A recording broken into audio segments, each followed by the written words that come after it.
morning walk to school. Now what way? Straight ahead, all the way to the stop sign. Blaze insisted on wearing his helmet, so here we are. Bus.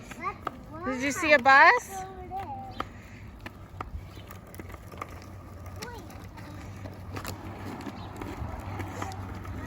I don't know how Ember's not freezing because I have a jacket on and I'm freezing. Wow. Wow. Mom. Whoa, Blaze. Whoa.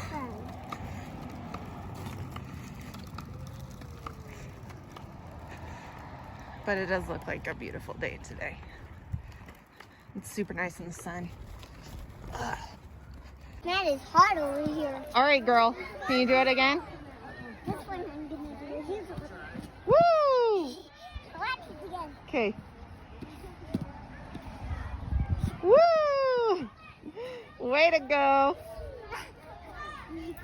I love popping bubbles. Okay. I'm gonna go take a bubble. You're gonna go do bubbles? Okay. So when I originally edited this video, I left the song in here. The song is Savage Love, Kid Bop's version, just so that everyone could get the feel of what she was actually dancing to because it was so adorable. But of course, I got copyrighted and couldn't actually upload the video.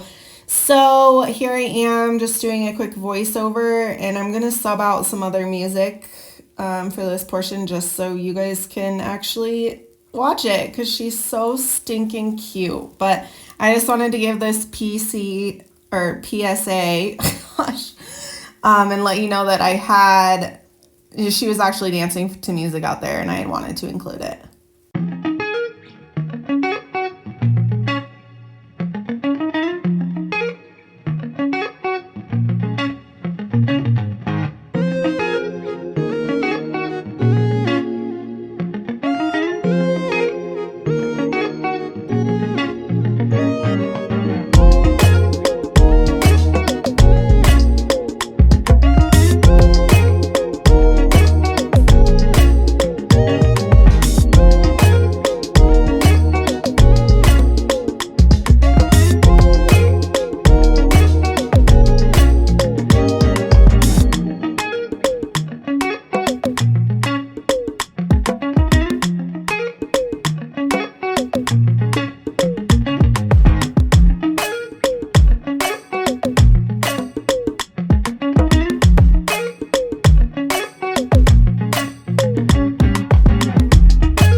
That was beautiful. Loved it. Every minute of it. All right, go, girl. Woohoo! I did it. You did. Try again. Oh, yeah. Got the moves, Ems.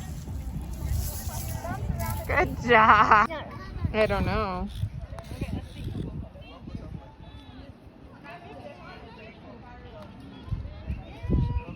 Hey, Mom. Hey, Ems. Can you make a dandelion bracelet for me? Oh my gosh. I am not as talented as she is, honey. That is so cool. Morning. So, oh, my little baby hairs. Something interesting happened yesterday. So I ran the dishwasher, all fine and dandy. I go to open it to get some dishes, and it stinks so bad. Oh my gosh. Like chemicals. It was terrible. And sorry, my eyes are tired eyes because I'm very tired and haven't had coffee yet. It smelled terrible. And I was like, what is going on? So I just ran it again without soap. I was like, maybe something's weird with the soap. I don't know. Ran it again, open it up just now this morning, and I'm like, oh my god, it still smells so bad. What the hell is going on? So I open it up, look in there, and what do I find? this.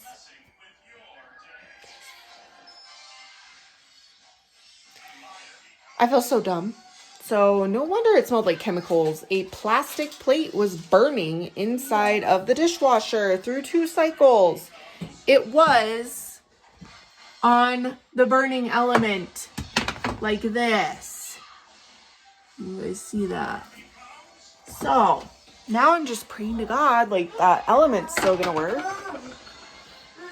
without smelling like chemicals and be cruddy. What, baby? What, baby? Anyway, that was my little story. So now I get to run the dishwasher for the 3rd time and hope that it's still totally functional after I burned a plate in there through 2 cycles. So, yeah.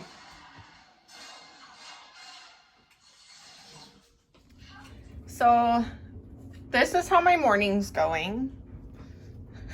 For anyone who's curious, that is not marker. That is black eyeliner. So, that pretty much describes today. I've been just doing on and off recording. I know, I don't even remember what day it was I started recording now. Probably much earlier in the week, but it is now Friday. That's what that situation looks like. It's freaking terrible. I just kind of spur of the moment decided to book the kids and I a little mini road trip situation for Memorial Day weekend. So tomorrow morning, that's why this is going on. Tomorrow morning we will be headed out, so I'm trying to be a responsible adult and pack today. So I started that, but then I walked away. So we'll see how it goes. I'm right now thinking I should get my tush to the gym and do arm day because I took a break because of my gum surgery, and now I feel like I should get back into that. And it's rough going back into it, let me tell you. I love the gym, but I have not been feeling like it at all. I'm having to force myself. So, yeah, but I thought I would just turn on the camera to give a little quick view. Also, oh my gosh, everything. I mean, this is my life, you guys, but so just random electronical things, cords, whatnot, same kind of situation. This is, ever since I've moved down here, my situation. I'm still trying to figure out how I want to redesign like my storage deal down here. The closet sucks. When they made this makeshift bedroom, they did not make the closet deep enough for hangers.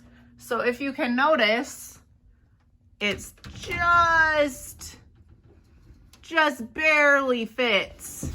So the closet's super narrow, and I wasn't using it for anything other than shoes before, and I'm still kind of doing it that way and keeping my other clothes upstairs. But so this is like a lot of long sleeve stuff that I might not use for a while. But and that's my bathroom situation. Like, I'm a wreck. Embarrassing, but this is just my real life. And maybe someday I will look back at this and I'll be a totally revamped person, and my life will be super organized and clean and marvelous, and I'll just look back at this as, oh my gosh, that was my 20s or something crazy like that. We'll see. But anyway, I will be back on at some point with something to say or show. So this is the room that I pulled you see my bedroom, this room. Obviously I have a lot to do, but I just wanted to give you guys a picture because I actually put some effort into my day. I mean, this is just a t-shirt dress, but I love dresses because you don't have to do anything. Like, you just put on one article of clothing and you're good to go. Did my face, a little. This is all I ever do. But so what I'm doing is I'm actually about to go to relationship counseling, like family counseling, I guess, with my mom. I think it was my last video or a couple of videos back, when I was talking about my gum surgery, I'd mentioned I got in a thing with my mom and that we've had kind of a roller coaster relationship ever since my childhood. And I think when I was in therapy, when I was a kid, she might have attended some sessions, but we've never gone to therapy for our relationship, and it's very much needed. I'm a big believer in, this is happening right now. Zoo, thank you. I'm a big believer in working on yourself. I think that life is here to grow. You know, we're here to grow and continue to learn and be the best versions of ourselves we can possibly be. And I think that often when you're in the situation, you're an insider in the situation, it's impossible sometimes to see the light at the end of the tunnel, or like the forest from, you know, or the, what's the saying? The forest from within the trees or something like that. Anyway, it's hard to tell, like, okay, what am I doing that's problematic? How can I work on that? Because you are focusing typically on the other person and what they're doing. So I have a lot of feelings about my mom and I's relationship, and how, you know, and her, how, you know, how she thinks and processes things and acts on them. And I have thoughts about how I wish they would change. But the reality is that's a relationship that I want to keep. I love my mom. I want to have a relationship with her. I want my kids to have a good relationship with her. So there are aspects of my mom that are just my mom. You know, that's just, and I hope that she continues to grow too. She feels the same way, but you know, there are things that I think are just her that I'm going to have to learn to accept and to, you know, act accordingly about. And I think that that's probably the same for me too. Back at it. But I've worked on myself a lot, and I'm definitely a different person than I was when I was a child, and a different person than I was when I was in college, and a different person that I was when I first had my daughter. I have done a lot of growth since no longer being with their dad.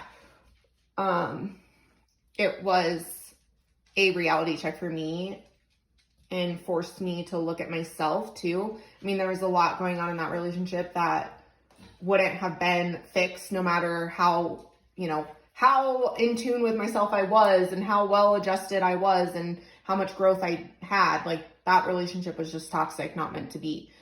But getting out of it forced me to be like, okay, hey, there's no one else here that you can point a finger at except yourself now. So look at that stuff. Like, look at what's going on. Look at what makes you frustrated and what makes you lose your temper or be impatient. And so I've done a lot of work on that lately. And I feel like a healthier person. So anyway, this topic had been brought up like multiple times by each of us in the past of therapy, and it always became, and I'm sure like other people have experienced this too, and it doesn't have to be about therapy, it can be about any issue. You're in the midst of the issue and you're like, okay, we need to work on this. This is serious. We need to do X, Y, or Z thing. But then the issue kind of dies and you go on with your life and you sort of forget to do that work, or you feel like, you know, it's over. But the reality is, and I heard this saying, I don't remember who told it to me, but a long time ago, that basically you continue to have the same fight over and over and over again in tough relationships. Like in relationships that are not working, if you look over the course of your relationship, you might find that you've been arguing or feeling uncomfortable about the same thing, and it just has come up different ways, different times. And that's very true for me and my mom. It was very true for my ex and I. I look back at that relationship and I'm like, oh yeah, that stuff that bothered me and we had arguments about right away was the stuff that festered, and it just festered and festered, and resentment built and built and built. And then you fast forward 9 years later and you hate each other because there's 9 years of unresolved shit and resentment. And that's the same with my mom and I. Like we have been fighting and, you know, not getting along with each other because of things that were in existence during my childhood, my elementary school years, as far back as I can remember. We've just clashed. And so now as an adult, I have more autonomy now. I can set boundaries for myself that I couldn't when I was a child, but it's the same push and pull. And I actually have to go because it's my mom calling and I've got 10 minutes to get there. So I'll catch you guys later. And ironically, my mom was going to tell me that apparently this therapist, who we haven't gone to before, double booked this appointment. So she canceled on us. I am frustrated because I literally have not spoken to my mother. This was the first time I had spoken to her on the phone since last week. One of the big things I'm uncomfortable about is how she feels about like being a grandma and how involved or not she is, which impacts my life greatly.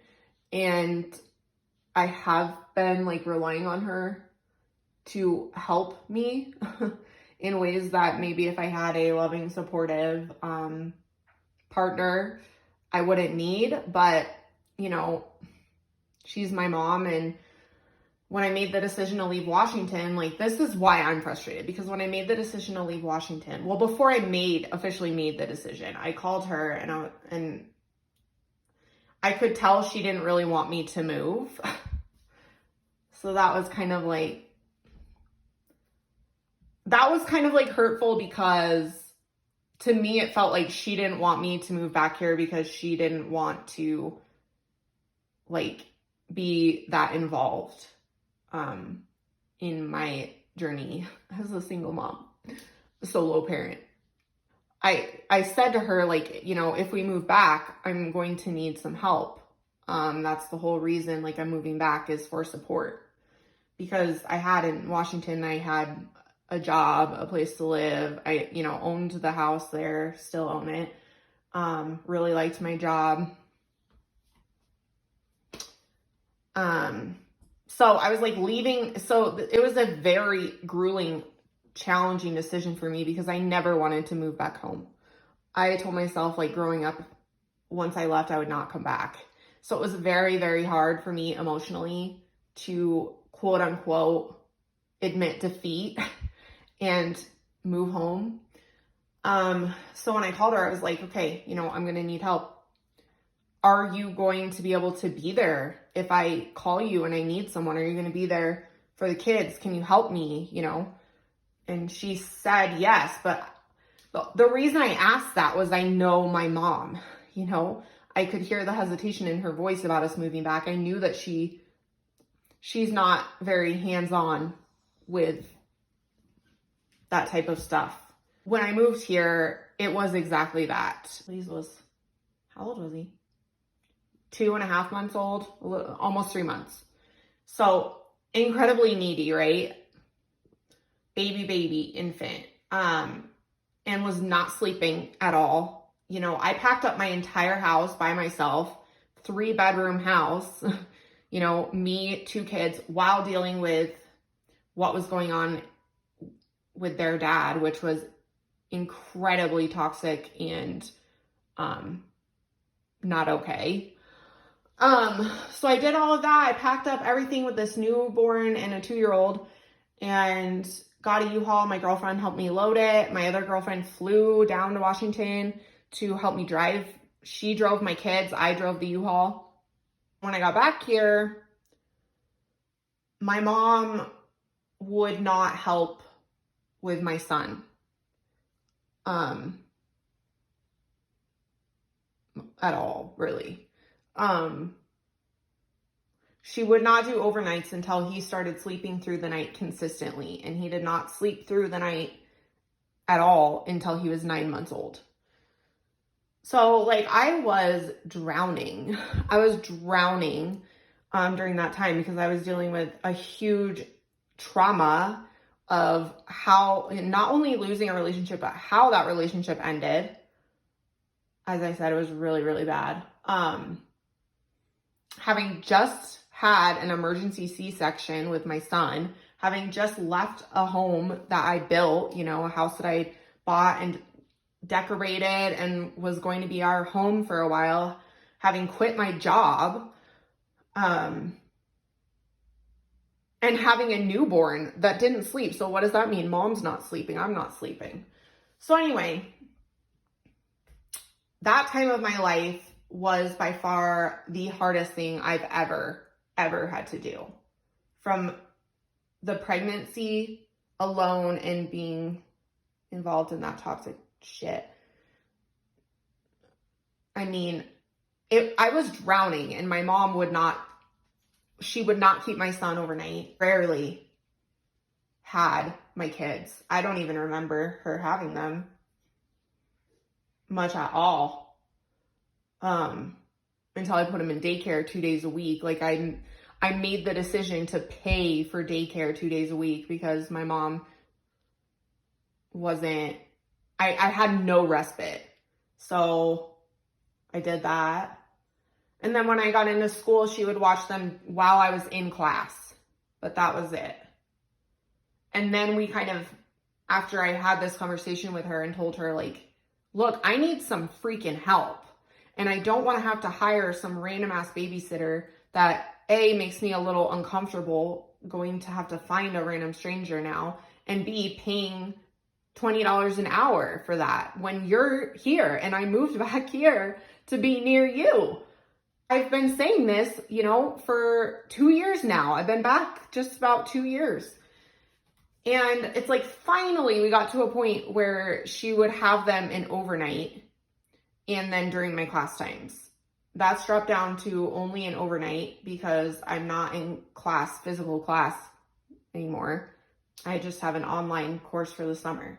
So she literally has them from like 4:30, 5 o'clock on Saturday until 10 in the morning on Sunday. And that is literally the only the only night that I have to be an independent human being, which means I have to decide between, am I going to sleep, or am I going to hang out with my friends, or am I going to clean? Am I going to do my homework? Am I going to exercise? And I get to pick one of those things, basically, you know, like maybe two. And that's the case to this day. Like, yes, my kids are in daycare all day, and yes, my work schedule is incredibly flexible, but I still am there for them 24/7. Just me, only me, doing everything for them with that one overnight. And I just feel like we literally live 5 minutes away from my mom. And I just am so confused why I have to feel so guilty about asking her to help me with her grandchildren. I understand they're not her kids. I understand that she raised me and I left, and, you know, her job as a parent, that responsibility is done in her mind. But in my mind, you're a parent forever. You're a parent forever. So I've made a lot of messed up choices in my life, and my mom has been there as a place for me to land, but it's never been a comfortable place to land, ever. It's never been a comfortable place. And I've always felt guilty, and she always says things to me like I'm ungrateful and I'm taking advantage of her time. And the latest thing was, I need to respect the fact that she has a life of her own. And that was because I was like late to pick the kids up by 3 hours when my dad was here, 2 hours. Well, I can't remember, 2 or 3 hours. And then apparently last year on my birthday, literally in June of last year, she brought this up.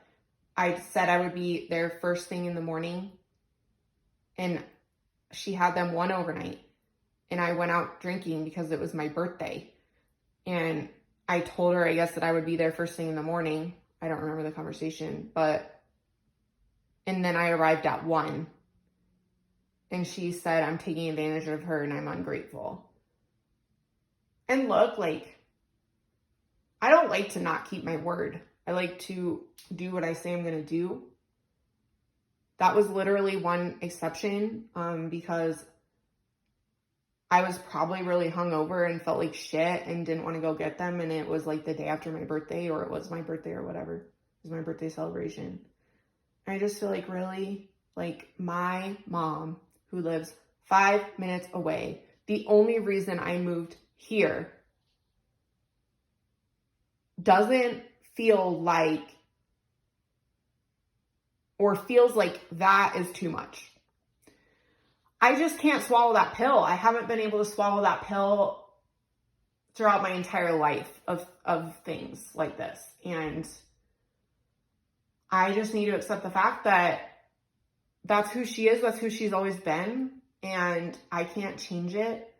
And it's just hard. Like, it sounds stupid, but it is very, very hard to accept the fact that my mom is limited in her ability or desire to be involved in my life and my kids' lives.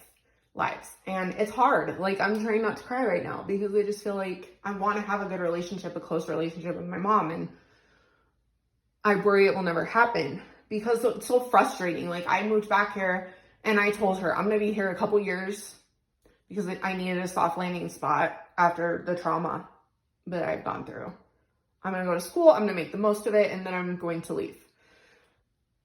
And she's made comments like, oh, my friends who don't live near their grandkids are so jealous that I'm close to my grandkids. And I'm like,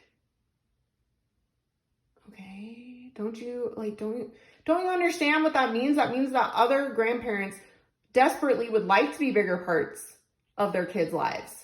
You have the opportunity to do that. It's right here. It's being handed to you on a silver platter. And it's not what you want to do. And look, I understand that I am asking her to take the kids for respite, but I feel like, why does it have to be framed that way in her mind? Why does it have to be framed, she's doing me a favor? Why can't it be framed like, those are my grandbabies, I want to hang out with my grandbabies? Win-win situation. And it's so frustrating to me that I feel like my kids and I are such a burden on my mom's life. My mom, watching them more than one overnight a week, literally 5 to 10 in the morning, is too much. And it really breaks my heart. It's not even because I want, it's not just because I need sanity. It's because it's like, why don't you want to spend time with your grandkids? Because we're going to leave. Like, we are. I'm not staying here. We are going to move. And you're going to lose that, and they're going to lose that. And it's like, why would you not take advantage of it? And it just breaks me. It breaks me. And I don't know how to discuss this in therapy. That's why I'm venting on the phone right now. Anyway, that's my long drawn out, just blabbing. I am going to go eat something because I have super low blood sugar. I'll be back later. Less emotional, less drama. Wrapping up the day with some scootering. Look how fast she goes. And Blazer scootered all the way over there by himself. I don't mind them being in my neighbor's driveway because We're all buddies now. Hey, Blazy. Honey, on the sidewalk, please.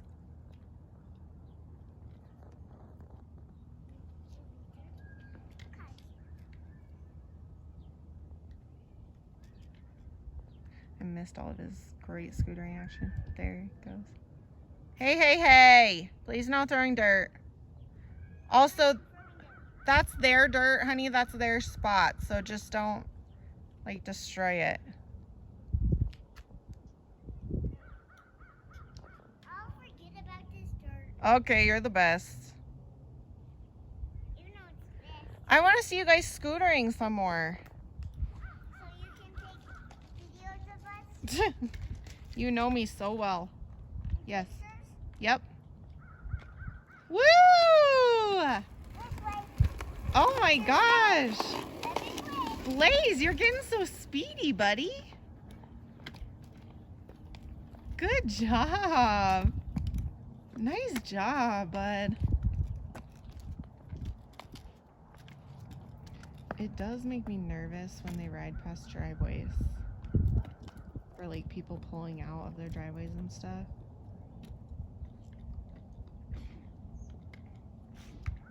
But anyway, I'm gonna wrap this at that. Gorgeous day. Watching my babies have fun outside. Now I've got a different part of this part. I'm going to put my scooter away and do another part. Okay. And it's just a good life. So we are going to Daisy. We're going to leave You haven't seen my part. around 9 tomorrow to go to Wanna Salt see Lake my City. other part. Excuse me. Okay, what are you gonna show me? My next part of this challenge. What's the challenge? You have to kick, you have to scooter kick, run, and jump. Okay. Hi-ya, Whoa. hi-ya. Oh my gosh. Yeah. Look at those moves. Hi. Hi. This is a different kind of kick. Oh my gosh. This even too. Have you been taking karate that I didn't know about? Look at those kicks. Soon I have been. Wow. Holy Toledo. Yes. Love it. Love it, my dear. Oh yeah. Oh yeah. I like that. Is that a move? Like a dance move? Oh yeah. Now she's busting the moves. Oh yeah.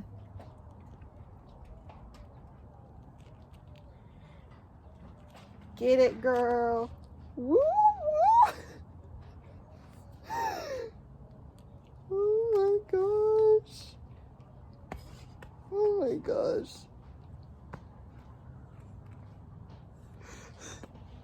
And a kind of stretch and yoga. Oh yeah. Yoga first. Oh yeah. Whoa. This is a kind of yoga that we've never done before. It is yoga. Do you do that at school? No? No? Because that was definitely yoga, kiddo. Oh my god, these kids are incredible. Okay, the yoga is done. Now let's do the other part. What's the other part now that the yoga's done? Dinner? No? This is part outside. Okay. We're gonna be leaving for Salt Lake at like 8 or 9 and Touch your toe, hop. touch your toe hop. Cool. Whoa. And we need to swing by Walmart before we leave because I want to pick up some food to have at the Airbnb. I guess we could do that in Utah. Mom, Maybe we're we'll not just gonna pick up groceries. Well, maybe we'll just. The thing is, though, I have to get medication. That's at Walmart, and I have to get it. So, Can I try, please? yeah. But anyway, catch you later.